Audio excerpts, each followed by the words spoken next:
not express how happy I am tonight compared to the rest of the week of miserable pain the other teams and a couple of other great moments, but none of them were like tonight. So we're gonna get right onto it with the loser of the week. I'm sorry, I need a minute. Woo! It's like, you know that feeling where the team has been good, but they weren't good enough to make it. They did it.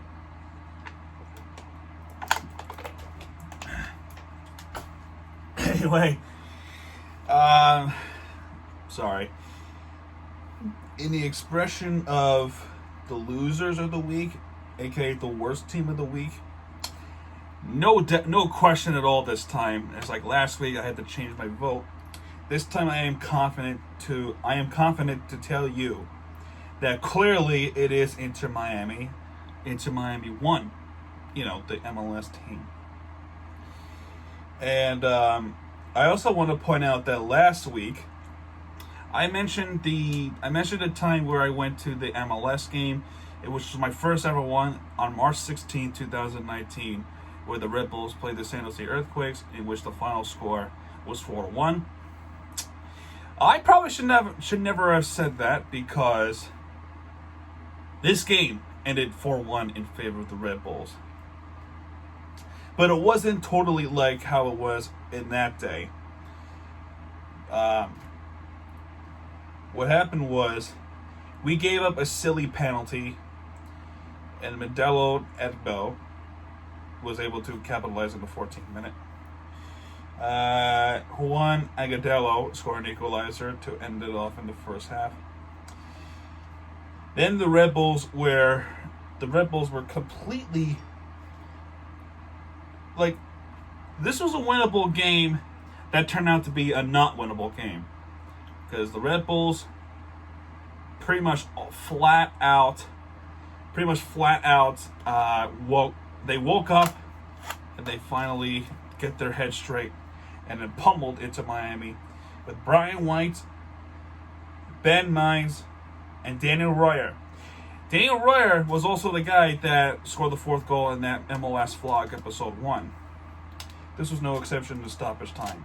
And not to mention, Inter Miami pretty much broke the record of how many points they had gave up.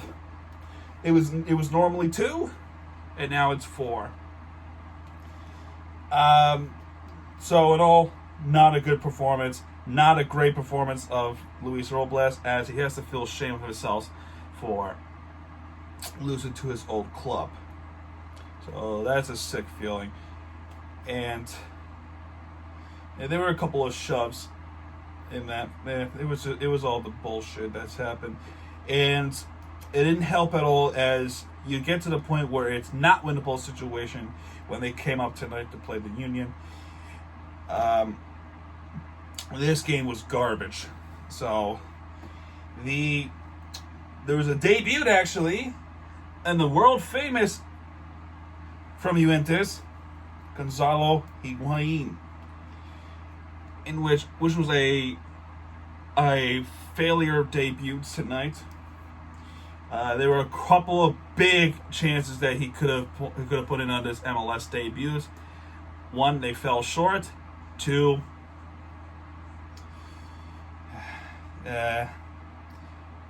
I'm just gonna say this. I'm just gonna say this to get it over with. He had this bicycle kick who could have made it, but it was just slightly off. I think it hit the post too. Either that or it was slightly off on the left.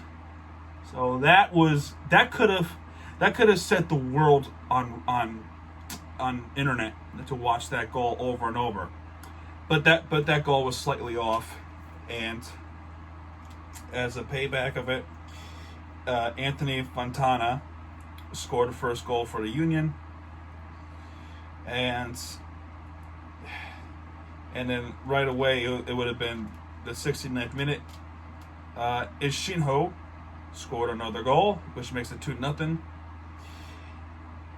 Then around the 80th minute, somewhere around there, 70th minute, a handball was called on the Union on the penalty box on the Inter Miami side, and they awarded the first ever penalty for Inter Miami, and they gave it to, and they're going to give it to Gonzalo Higuain, because he's the top goaler of the world. And you think it's going to be 2-1 there, and then there's going to be a brand new ball game to come back and then try to tie it up 2-2. Boy, was I wrong. This was an embarrassment. Not only the Union distracted him, which we should have gotten a re-kick, but the kick was way up, was way too high. And that was not a good example of the world to see Higuain and Inter Miami. So right now, our reputation is very bad. Then things got heated after. Then tempers flared. I think what happened was the distraction pretty much caused him to miss badly, in which there was trash talking in the Union, and that's why Higuain was very upset. I'm going to say this for Higuain. Welcome to the MLS. You're going to hear a lot of trash talking. You didn't hear much back in your old club, but in America, and especially in America, a lot of trash talking. So I say control your temper. So that happened. The re-kick did not happen, and Brendan Aronson pretty much sealed the game in the stoppage time to make it 3-0. And that's your final score. This was a bad performance of the week for Inter Miami. They need to get their crap together because they play against NYCFC on Saturday, in which it is my local team. And call it the Mirror TV Derby if you want to. So, next team we're going to talk about is Miami FC, who was the loser of the week last week. Tiny bit improved. Not much to say about this game except for the fact that there was a lot of yellow cards, and a lot of chances that missed for Miami FC for Charlotte. There was really not much to say about this game. All I gotta say is it's a draw. Although I cannot say the same thing with last night, as every time they play against the Rowdies, you're guaranteed to lose. Although this was the closest they ever get of actually trying to win. But Sebastian Guenzatti from the Rowdies scored the first and only goal of the game, and they win it 1-0 against Miami. And they were on the road too. What could have been a good day for Tampa Bay in general, they had an opportunity to win the Stanley Cup. They just fell short in the second overtime against Dallas. So it could have been a perfect day. They were just slightly off. A quick note, Inter Miami 2. They lost against Richmond Kickers in 2-1. And then last night they won 2-1 against Tucson.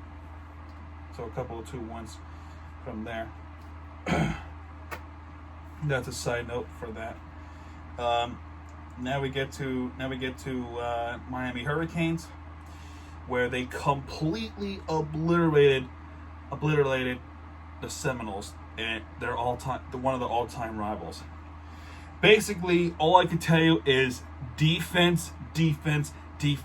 They made horrible decisions, and that led to the Hurricanes to commit turnovers pretty much every quarter and every minute. Turnover. They either picked them off or there was a fumble. This was a blowout win, and then the big thanks is De'Aaron King, the quarterback. That's the guy to watch out for college football. They're number 12 so far, but they're gonna really rank up. And the side note to why they're gonna rank up is there are big teams like LSU and Oklahoma. And they lost at home, and they're the top 5. That pissed off so many people, I guarantee it. One of the LSU fans actually broke the TV in the Barstool Sports page. I'm getting off track. Those conversations are from mere TV shows. Speaking of which, I should really get back into it. But anyway, Brevin Jordan with the 24-yard pass from De'Ara King. That made it 7-0 Miami. Ryan Fitzgerald, which is a kicker for those Seminoles. Ryan Fitzgerald, I love that name. They're going to do something special in the future, I guarantee it. But right now, they're not in a very good place right now in Tallahassee. Hopefully, hopefully they are able to recuperate. Kemron Harris with the 3-yard run. And by the way, this kid run about a good yardage in that first quarter. And he did it again in the second quarter, in which he scored the second touchdown of the game. This time it was a 12-yard run. This possession rather, only 3 plays, 3 possessions of the ball, 57 yards. This kid is something special, bro. It only took them 3 plays just to score their next possession. What a great team this is. D. Wiggins with the 40-yard pass. That was a great catch too, in which that puts them up 28-3, not 28-0. And to add insult to injury, Donald Chanley Jr. with the 2-yard run, which is another running back or a fullback. I think it's another running back. And the kicker, Jose Barragals, makes it 38-8. 38-8 in the first half. Then the third quarter, Seminoles trying to redeem themselves, trying not to make it a blowout as it is already, with Cameron McDonald with the 12-yard pass from James Blackman. That's his last name, Blackman. With Ryan Fitzgerald kicking, which makes it 38-10 Miami. Donald Chanley Jr. with another touchdown of his plate, which was a 5-yard catch to make it 45-10. And Michael Redding III with the 7-yard pass, which is another quarterback that comes in. And 52-10 was the final score. Talk about a rout blowout, which was really, really rowdy. And speaking of blowouts, Dolphins, finally, something positive for the Dolphins. Not that it wasn't positive last week, but it was much more positive than it was last week. This is another blowout, although this blowout was not as bad as it was with the Hurricanes. But this was the good game to watch on Thursday night for the Miami fans. Jacksonville fans, they got some work to do. Their running back, which name is James Robinson. That guy, you gotta watch out for it because he will run you the F over. If it wasn't for the Miami's defense, this kid would have scored more touchdowns than any running back in any game. That might be an exaggeration, but you get my point of what I'm trying to say. You gotta watch out for James Robinson because he will knock you out if you don't watch him. Preston Williams, which is the wide receiver for the Dolphins, who was the first one to score to make it 7-0 from Jason Sanders kick. Then Jordan Howard was the one that scored another touchdown. Talk about a great pick for fantasy football players. So that's 14-0 in the first quarter. Then speaking of James Robinson, you remember how I said you gotta watch him? Well, this is the price you pay for not watching him. He scored a touchdown from 11 yards. It may not sound like it may not sound like much, but in that possession, he had about 4 or 5 carries, and all of them were like good amount of yardage, especially 11. Then it became 14-7, which is a good ball game. Then the next touchdown, which is 11 plays, so they got really creative. The one guy that pretty much basically ended the Patriots season last year and that is Mike Gesicki. Got a touchdown from Ryan Fitzpatrick, and make it 21-7 from the Jason Sanders PAT. Then the third quarter, it is the Beard Man who runs it in himself. This was a quick possession after interception from Gardner Minshew. Actually, I forgot who was the one that forgot who picked the ball. Let me double check. But in the meantime, Gardner Minshew the third. He needs some work to do because he really has some talent. This kid has talent, and this is the guy you're not gonna want to mess with once he gets really good. Because the mustache man, this was advertised as beard versus mustache, by the way. You want to talk about Battle of Florida or the Florida Derby or the I-95 Derby of Florida? I don't care what you call it. You gotta watch out for Gardner Minshew because he will get you. Xavier Howard was the one that intercepted the ball, and that was the only interception of the game. So Xavier Howard was the responsible one, and they gave the ball back in the third quarter to Ryan Fitzpatrick to run it himself. Fourth quarter, you never guess who scored a running play for Jacksonville. If you guess James Robinson, you are right. What did I say about watching him? You gotta watch him, and that's the price you pay. James Robinson scores another touchdown. He's the only guy that pretty much scores touchdowns in that game alone. To make it 28-13, Brandon Wright missed the PAT. That was embarrassing. And to end the game, Jason Sanders kicked a 30-yard field goal to make it 31-13. And that is your Miami Dolphins. Coming up in second place, Miami Marlins. They should be in third place if it wasn't for one series only. And that was against the almighty Yankees, which in this week, they were not doing as good as they were before the 10-game winning streak, and they had a price to pay. Speaking of price to pay, this was not a good series for the Marlins. The one day that was really good was on Thursday, but for the rest of the week, it stank. As when they scored 3 runs in the first inning, only to give that away real quick to make it 4-3. The Aguilar hit, the Starling Marte hit, the Anderson hit, and Garrett Cooper hit. It didn't matter because all thanks to Ronald Acuna Jr. to rally it up and Freddie Freeman, you bet your ass they're going to come right back. And all it took was first 2 innings. The Jose Alfaro single to left didn't really help much either. Then there was a line drive to left from Starling Marte, right to the third baseman. And that third baseman's name, I think it's Alex Riley. It's Austin Riley. So I apologize for saying Alex Riley because it's Austin Riley.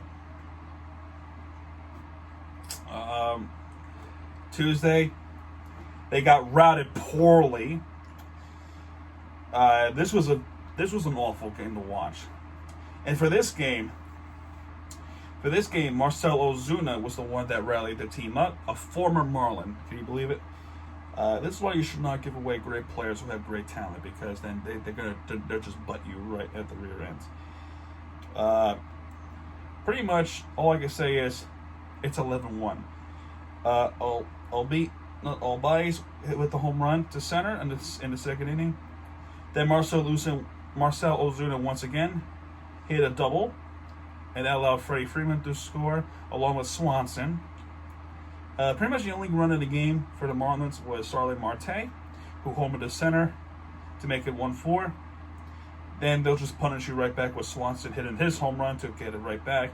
Freddie Freeman hitting a 2-run home run. Pretty much right there, that was game 7 match.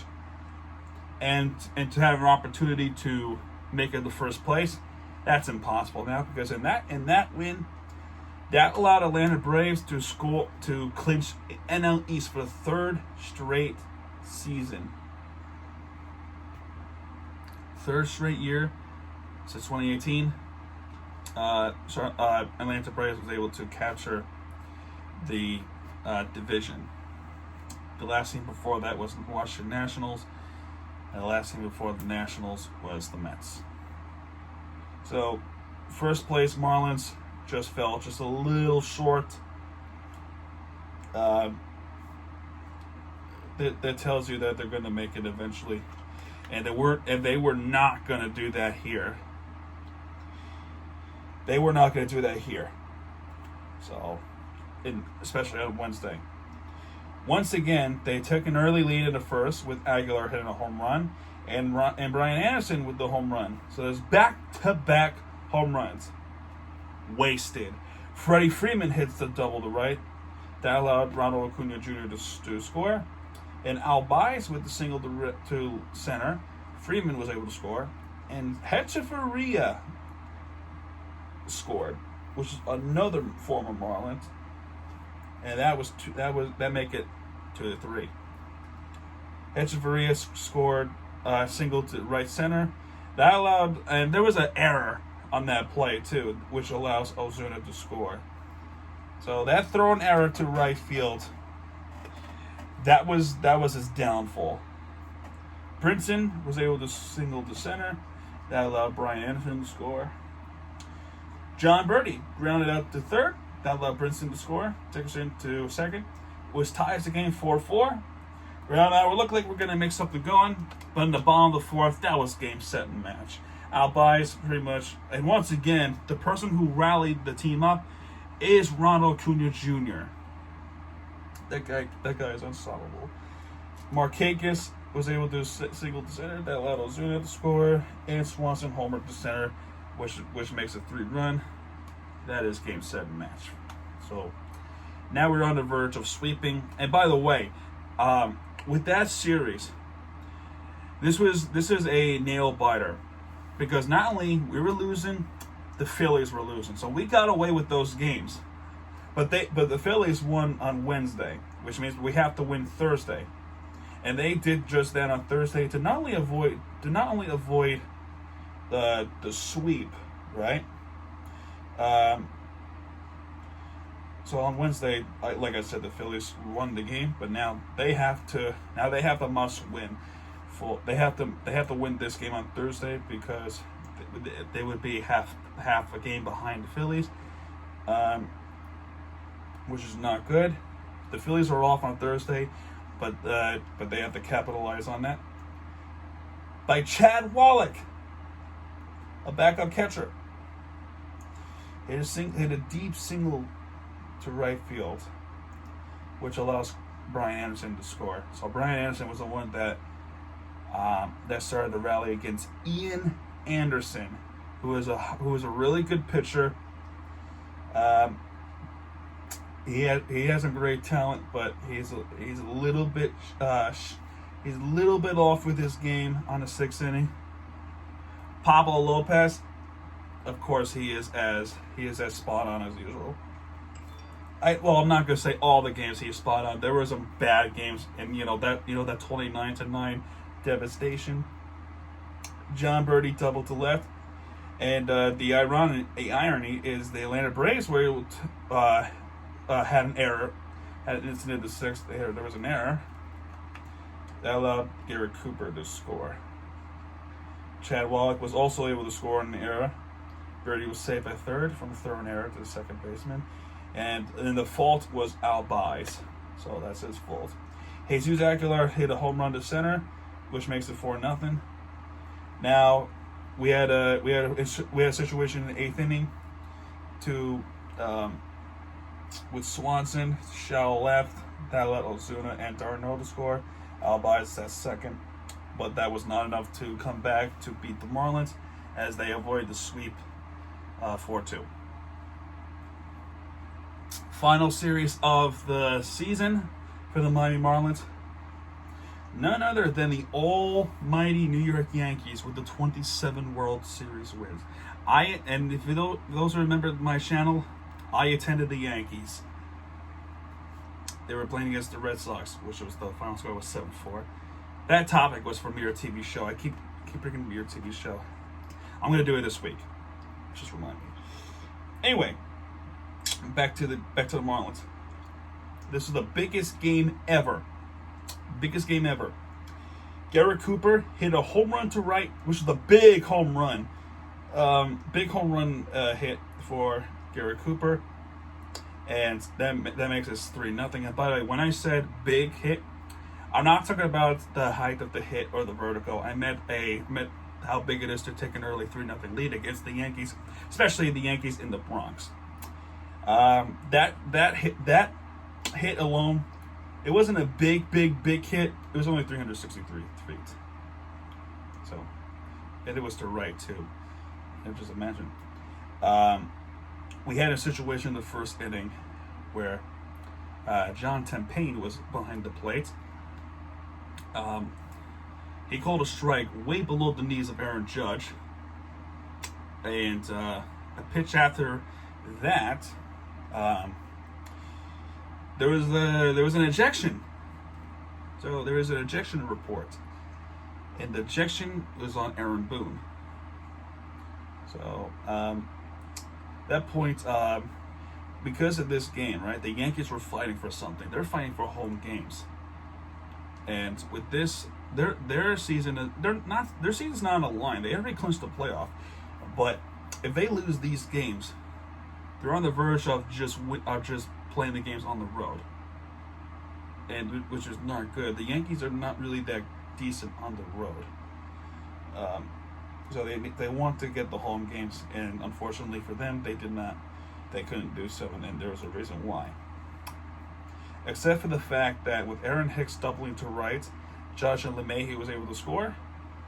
Emi Garcia was on the pitch in the 8th inning to give up his rare ERA against Aaron Judge of all people. Judge, you gotta watch out for. He's tall and he's big, and he will bite you in the ass. Just ask him in 2017 with 52 home runs. Mike Topman was the one that pitched runs. Then we go to the bottom of the 9th, where everything is on the line. It was Brad Boxberger who saved the Marlins team from walking it off. And which they go to the 10th inning, in which Jesus Echo with a hit, which allows Monte Harrison to score a sacrifice fly. The bottom of the 10th, all eyes on Brandon Kinsler to save the game against the Yankees, and with this special win, for the first time in 2003, they have clinched the playoffs in the MLB. And they did it to the Yankees, the same team that they beat in the World Series of 2003. Talk about Marlins owning the Yankees, right? The Marlins clinched the playoffs on the Yankees for the first time in 2003, which was the same team that they won in 2003. By the way, I also learned that Aaron Boone also played for the Yankees in 2007. The Marlins. Aaron Boone was the one that played for the Marlins in 2007. After he was the one that had a walk-off against the Red Sox in Game 7 of ALCS. Mirror TV show, the Mirror TV show conversation. Marlins had a rough game on Saturday after the 3-run lead, which was a double to left, started by Miguel Rojas. John Birdie hits the single to right that allowed Rojas score. By the way, the guy who run the first time was Monte Harrison. Matt Joyce hit a single that allowed Birdie to score. And then the Trevor Rogers was pitching. Ryan Stanek didn't survived the fifth inning, as Tyler Wade was the one that started the rally with a 2-run homer. The former Marlin, everyone knows this guy. The big guy, Giancarlo Stanton, hits a double to deep center. That allowed Aaron Judge to score. Aaron Hicks hit a 2-run blast that allowed Urshela to score on that one. You know, Gio Urshela was the good guy. He's one of my favorite Yankees. DJ LeMahieu hit in the double to Urshela that allowed Clint Frazier to score, and Sanchez able to score right there. By the way, the guy with the Clint Frazier one, right? There was I forgot to mention on Friday nights where there was a situation in the 8th inning before Aaron Judge came on. What happened in that game was there was the first time in my lifetime watching baseball, umpire interference was called. Now talk about a bad day with John Payne. He interferes with the catcher, and in which Clint Frazier had to go back home, and so another guy was arguing with him with the umpire interference. And after that play, there was a strikeout by Yimi Garcia, and Clint Frazier pretty much lost his shit. He did a Jackie Robinson, or not Jackie Robinson, a Bo Jackson type of thing to do, and that's to snap his bat in half with his leg. Talk about frustration. You don't see that much every day. He'd have that was it. And then he went crazy in the dugout. Then he went back to the clubhouse.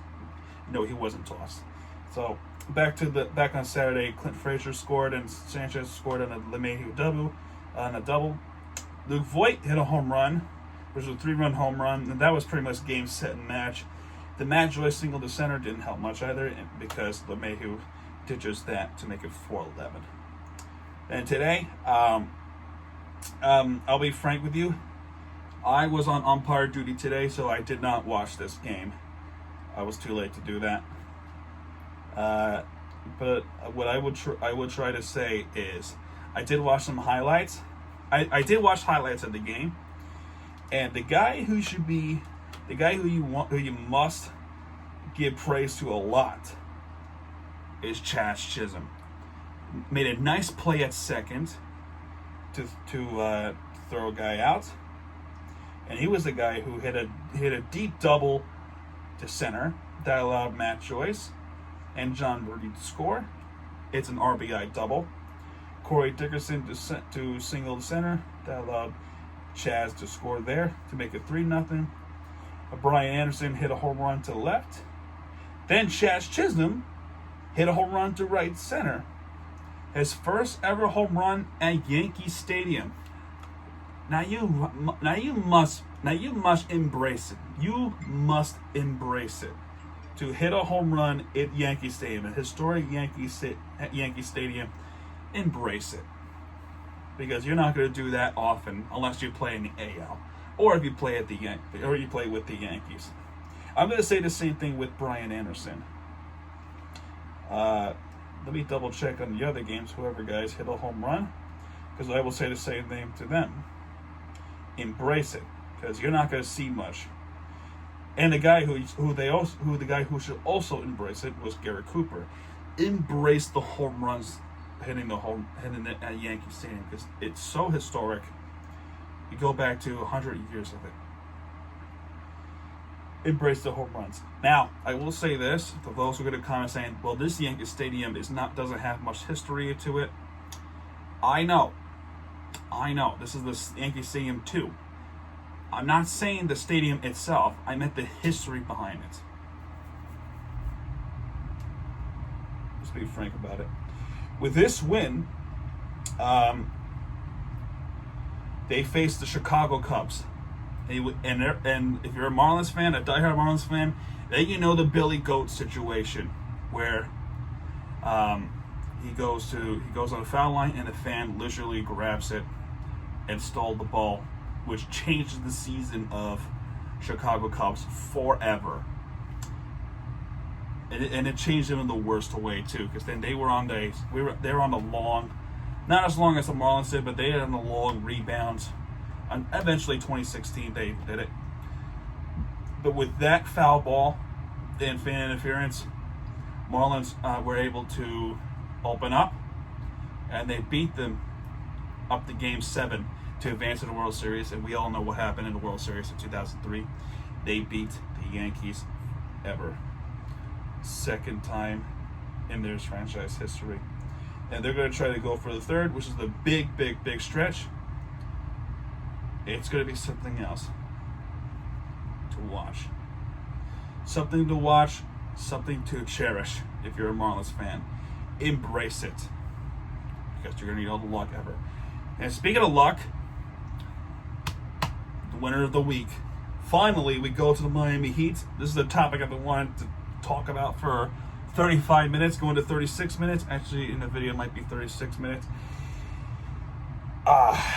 Man.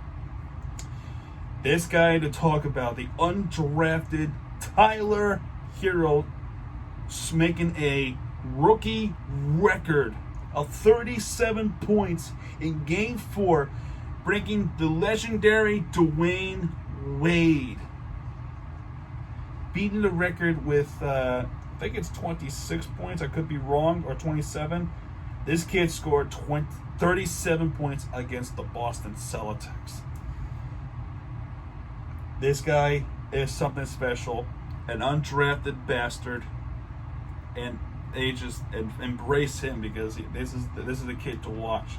In his first season, making probably his best game of his career, or in his life rather. And he didn't do it by himself too. Bam Adebayo was there with 20 points. Jimmy Cutler was there, 24 points. And Gordon Dragic was there, 22 points. Bam Adebayo with 12 rebounds. So he had his double-double. Jimmy Butler almost had a double-double. Just one rebound short. Tyler Hero, man of the game in Game 4. Game 5 was a frustrating game, as the Celtics was there to score a 59-point combine between Jason Tatum and Jaylen Brown. 59 points altogether, with Jason Tatum scoring 31 and Jaylen Brown scoring 28. Talk about a duel there. So they had a great lead in the first half, and in the second half they completely choked, which was a frustrating feeling of trying to make it to the NBA Finals. The man of the game was Gordon Dragic, but more importantly for the Celtics, or for the whole game, Jason Tatum with a double-double. Man of the game for that team. And finally, tonight, a great night altogether for Miami Marlins and the Miami Heat. They clinch it. They made it to the NBA Finals for the first time in 2014. I repeat, they made it to the NBA Finals for the first time in 2014. It's been 6 years. 6 years. And they did it. And now the first game, they're going to play against the great LeBron James team, and that is the LA Lakers. That's going to be a great team. That's going to be a great series to watch. I can't wait. The person who was responsible for all those things was Bam Adebayo with 32 points, with another double-double on his plate. Jimmy Butler scoring 22. Gordon Dragic had a pretty not so great game with 13 points. Duncan Robinson also had a huge three during the fourth quarter. They outlasted the Celtics in the fourth quarter by 10 points. Tyler Hero with 19 points. Jason Tatum with 24. Kemba Walker, Marcus Smart with 20 points, and Jaylen Brown, who had an injury during that game, with 26 points. But it was not enough to outlast the Heat to force the Game 7, in which now there will not be a Game 7 because the Celtics season has ended by the hands of Miami Heat. And coming up next for that starts Wednesday against the LA Lakers. 9 o'clock p.m. Eastern Time on ABC, 6 o'clock p.m. Pacific Time. Playing against LA Lakers, LeBron James, Anthony Davis. That's going to be a tough series to watch. It's going to be a very, very tough series. Probably not. It's going to be something special to watch. And we have a fight in our hands, Miami, Florida. We have a big fight because we're going to war against Los Angeles. Anyway, there you have it. This week, there is going to be a review, and that's the Stanley Cup. It's either going to be Monday night or Wednesday night. It really depends on the games tomorrow night. Now, after watching these games since maybe September 5th, with no days off, I think I finally deserve a day off, right? Of course, I'm going to watch the Stanley Cup because nothing's really on except for the big game tomorrow night on Monday night with Kansas City Chiefs versus Baltimore Ravens. Again, this is all Mirror TV show topic, but I'm going to say it anyway because I feel like I should say something because I want to give my appreciation to all these fans who are watching it. Not too many views. I don't really like views. This is just my passion. I do want to say thank you so much for watching these videos. If you are watching these videos, please give it a thumbs up because it took me a lot of time and my breath to talk about this. The Mirror TV show, it's going to come back. I know it's going to come back. I hope it's this week. If it's not this week, then you can just pretty much say, "Where's the Mirror TV show, bro?" Because I've been getting off topic with these Miami things. And that's not fair for me to do. It's not fair to you because these reviews are strictly Miami sports. And not only I do it because it might be my job, I do it because I love it and I have so much fun doing it. I had the most fun pretty much ever. Until I go back ground hopping full time, this is what I'll do. And I love it. And I love you guys. All right, well, time to go. I will see you guys tomorrow night. If not, I'll see you guys Wednesday night because the NHL review. All right? Mirror TV signing out. Good night, everybody. Embrace it, Miami Heat fans. Embrace it, Miami Marlins fans. Embrace it, Hurricanes fans, because we got a good season. And embrace it, Dolphins fan. Inter Miami, step up your game. Florida Panthers, I'll see you in a couple months. Miami FC, also step up your game. Florida launch, rest in peace. And yeah, folks, see you later. Night.